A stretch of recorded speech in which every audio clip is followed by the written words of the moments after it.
It's 12 consecutive victories in the playoffs for New York, 7 of them on the road. They're the third team in NBA history to do that in a single postseason. Last loss, by the way, day one of the NFL draft, which feels like it was, I don't know, a year ago.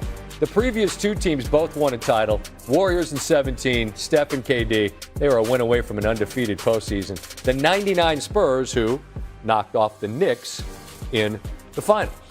It's a pleasure to welcome Jeremy Lin to the set, a champion with Toronto, a man that had a memorable time in New York, as everyone is well aware. And I laughed with you as you and I sat and watched this game, and I explained, we're going to take notes for 4 quarters. We're going to have all this really good stuff. Then we're going to sit on the set, and 95% of it is not going to be what we talk about, and that is exactly what happened. Let's just start at the end and work our way wherever you want to go. New York's ability in a game of runs where Brunson wasn't great to find the victory. What to your mind was most important about how they did it and most impressive? I mean, let's start with the obvious, Captain Clutch. Brunson, when it comes time to it, just the ability to take over a game, his killer mentality, that is one portion. The part that I am just blown away at is Cat's defense. Cat's defense on Wemby. Of course, he has 18 and 12, and he imposes his will on the offensive side. But his defense on Wemby was what was so impressive. He made it very difficult for him all night. Wemby really struggled from the field. And then I got to give love to Josh Hart. Like you said, 3 points, but to lead the Knicks in rebounds, assists, steals, plus minus, to do all of that with taking only 5 shots. He is, in many ways, to me, the heart and soul of the Knicks, and putting those 3 together. And one of the subplots that came out of the Spurs Thunder series was Chet, particularly in that last game where he only took 2 shots, didn't shoot the last 31 minutes, and just looked shook, frankly.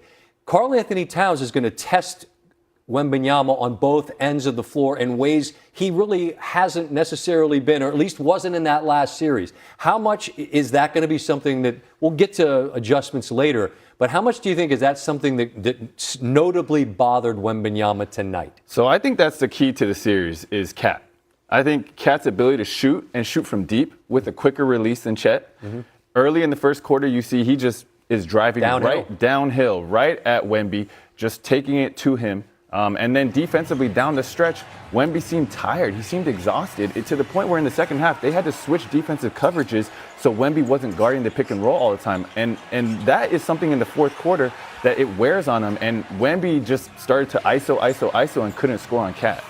Always do the same thing you guys would do after a game and look at the box score. My eyes are drawn to 6 for 21 from Wembanyama in this one. And look, they expelled a great deal of mental and physical energy in beating the reigning champs on their home floor. And now on this night, they dropped the opener to New York. Wembanyama afterwards with his thoughts on what they got to get right heading into game 2. It's almost not like I have anything to figure out. It's almost like I have to play normal, not even good. It's like just doing the right things is enough. It's when we play bad, when I play bad, it's when we shoot ourselves in the foot. This is why I'm not worried. We're going to be so much better. I'm going to be so much better. That seems reasonable, right? I mean, if you 6 for 21, that's not a normal night for him by any stretch of the imagination. And when he was on, it was April, Jeremy, and I asked him, like, the one thing you guys haven't done has been in the playoffs, and he said, hey, screw it, we haven't. Well, now they're in the finals, so it's not new to them. But maybe the emotion and the moment tonight is new, right? Because it is the finals. You're 4 away. I wonder if that impacted this team as you watched it. Is that something that perhaps was part of this evening? I think it's something that they've done a great job of leaning into. Like, it's actually a strength that we don't have the experience, and you hear them talk about different quotes, and they have this blank slate of what is possible. But at the end of the day, it is the finals. There is a different level of spotlight. There's a different level of criticism. And on top of that, they went 7 games in a grueling series. No question. And New York's been rolling through everybody like a hot knife through butter. New York is rested. They're number 1 in points per game, number 1 in points in the paint, number 1 in pace, number 1 in transition. This is amongst all teams in the playoffs. And so this is a fast-paced team, and the Spurs are going to be fatigued. All right, we're going to get to adjustments later, but just one quick one that I do want to get from the card to the people, and that's the way that New York off switches with Karl-Anthony Towns, something for folks to keep an eye on, how that can lead to a mismatch, whether it's on a shot or through offensive rebounds. I thought that was important. Yeah, they're doing this peel. The Spurs are doing a peel where if Jalen Brunson breaks the three-point line, the guard who's guarding Brunson peels off to Karl-Anthony Towns. Towns did a great job of just getting into the paint, trying to get offensive rebounds, and that's, you know, the biggest difference in the game, if you look at the advanced stats, was second chance points, a big, large part due to Cat. Yeah, he had a dozen rebounds, 4 offensive, and it's just off those mismatches. I found it fascinating what you pointed out to me, because off the guard, maybe he's not shooting over the guard, but now he's able to get a rebound over the guard, and that's part of that switch and peel and whatever. It's just, this man knows a lot about the game. I'm trying to share it with you. And most of what was on the card, we just chucked out the window. All right, we'll talk adjustments because that's something that people are always interested a little bit later in the program, all right? I appreciate it, Scott. Right. We're going to get our money's worth from Jeremy tonight. More on the Knicks continuing their role, not just on the road, but in the playoffs. We'll visit with Michael Wilbon and Stephen A. Smith from San Antonio. We're going to welcome Michael Wilbon and Stephen A. Smith to the program. Stephen A., I'm going to let you go second and empty the clip on New York. We're going to give the elder statesman of our group here, Michael Wilbon, a veteran of so many NBA finals, the first word on what we saw tonight. New York's ability to withstand the runs in a game of runs and their ability to get the ball in the hands of the man who delivers when it matters most, Brunson. That's what the headline will be. To your mind, what was most important about the manner in which they won? Brunson, and more Brunson, Scott. And you just talked to him, and it was amazing sitting here watching him just carry them home. After, early in the game, he goes back to the locker room. He limps off the floor reluctantly, comes back to the bench, is on the bench for a while, and you don't know if he can go. And I think you guys talked about sort of the feeling of a heavyweight fight. It was, and for Brunson, it was like he has to take a standing 8 count. What can the Knicks do without Brunson if they have to go without him? And I'm sitting next to Mr. New York over here, who Stephen A. won't admit it now, Scott, but he was damn nervous in real time. And you want to see the best players in the world, and particularly the 2 best players in this series, Brunson and Wemby, go and be healthy and go through this series as hard and as long as they can go. But in that moment, you don't know if Brunson can go, and he delivers again. He looks like the most clutch player in the league because it's what he is. Hollis, Queens in the building. New York City in the building. Stephen A. Smith. You can't win the fight. You can't win the fight in the first round, but you can make a statement in the first round and grab another victory. 12 in a row, 7 in a row on the road. This New York Knicks team that you're watching, what impresses you most about them? The guts, the grit. The kind of thing that we thought was gone when Tom Thibodeau walked out the door and we watched them for the first 75% of this season. We didn't know if we were going to see it come playoff time, but absolutely they stepped up. And tonight was the latest example of what happened. They were up by 7, 14-7. San Antonio closes the first quarter going on a 20-5 run. They looked like they could handle the New York Knicks, but the New York Knicks just wouldn't go away.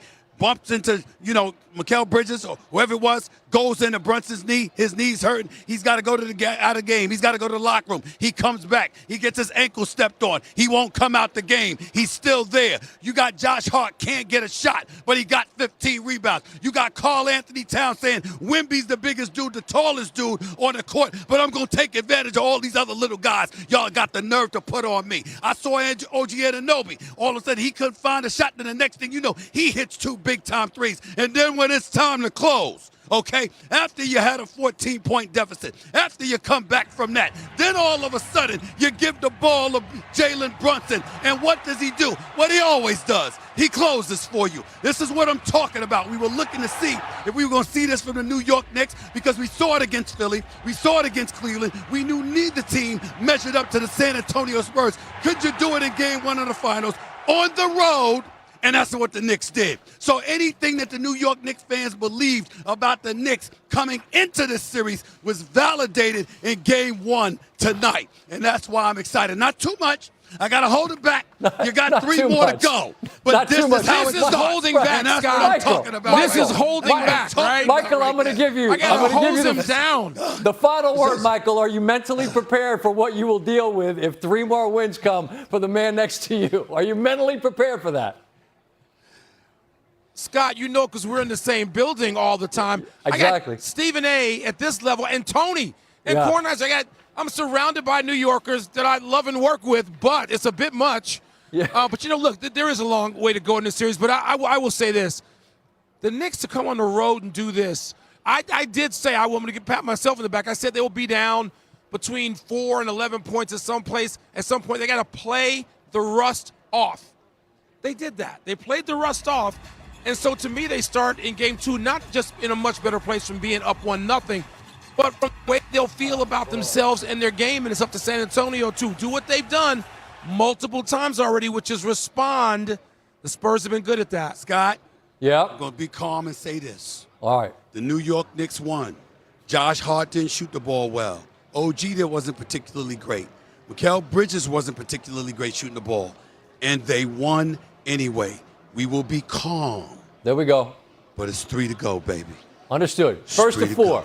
First to 4. Fellas, I appreciate the time. We'll talk again. If not Friday, I'll see you in New York City come Monday for Game 3. I appreciate you. All right, thank you. Sounds good, Scott. Thank you. 3 to go, Stephen A. Jalen Brunson joins us. Jalen, Scott Van Pelt, thank you for the time, as always. Whether it's me or Lisa Salters or whomever, I realize we're talking to you. You still got sweat on your shoulders. The game just ended. And I'm asking you to describe things that maybe are hard to describe. But here's what I'm asking you. Can you explain to me the level of comfort that you seem to find in the moments that matter the most, when you seem to be unbothered by whatever the circumstance is and are able to deliver what has to be delivered? Yeah, I'm just finding a way. Obviously, throughout the game wasn't my best, but through thick and thin, I trust my work, trust everything I do, and I stay confident in those moments. It seemed, you tell me, but it seemed that both sides at times, like a fight. It felt like there were levels of exhaustion and what seemed to me from a long way away to be an awfully physical game. Is that a fair way to describe what you experienced out there? I mean, it was two teams just going at it. I mean, Yeah. this is the end of the road, and everyone's going to give it their all. Everyone's going to find a way. So, I mean, we're expecting them to play their best because that's what they've been doing all year. So, regardless of the situation, we're going to come ready to play. So it's runs back and forth. They're up 14, then you tie it. You're up 8, then they go on a 9-0 run. Now you're down. I mean, in those moments, the calm and the resolve of your group has been tested quite a bit during this 12-game winning streak. But your ability to find the way, as you always say, how much belief does that create within the entire group, Jalen, not just you, but within everyone, that we will find a way to get another one? I mean, it's been our motto. I mean, no matter what's going on, we're always going to try and find a way. We're going to learn from what we did tonight because obviously it wasn't our best game. There's a lot of things we can improve on, but you got to be ready to go for Game 2 for sure. Yeah, your podcast mate, Josh Hart, I asked Tim Legler about it. He had 3 points, so, okay, he didn't do a lot. What he gave your team in terms of rebounds, points, and steals is insane. What kind of impact was he able to have and the ability to seemingly grab every rebound that mattered? I mean, that's the man I've known since college. When he gets a little chip in the shoulder, when he gets mad, he finds a way to get every board. He's going to impact the game somehow, some way. That's just who he is. I know it's the end of the road. I know everybody's got bumps and bruises. You look like the ankle got stepped on, the knee got bumped into. You said, at least I'll be fine, but like 1 to 10, what kind of pain are we in right now? I'll be good to go. There you go. You didn't answer the question, but I had to ask you. You know how that works. All right, Jalen, I appreciate the time tonight. Good luck Friday, okay? Thank you, Scott. I appreciate it.